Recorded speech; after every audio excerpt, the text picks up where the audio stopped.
ए भाई काहेगा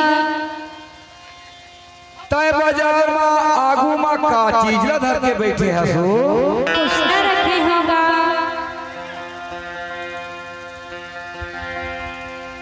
ए गरे साथों रे आता तो कुछ न पिए जल्दी आ रे कहा के भाई दादा समझे चली बात हमें कहा कमलेश साहू के नहारी हाय आवा कृष्णा वाली आए हरे कृष्णा वाली आए ए गरे अरे जोहार वेरी गुड दही आजा तोर बिगड़ गए चूतिया समाज से हो हम तो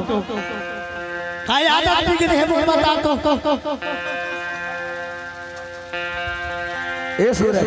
काय भाई गड़े अरे चल तो कोसना पीवे रे चली हां कोसना वाले आई सी अरे बैठे है सही बात देख के आगे हां चल ये नो देखा था कैसे बैठे हैं अरे देखा था चश्मा लगा के देखा था बैठे ए भाई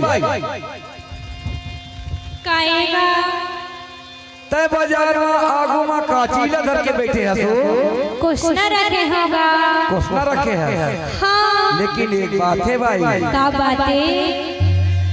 तोर कोसना बड़ा बढ़िया है भाई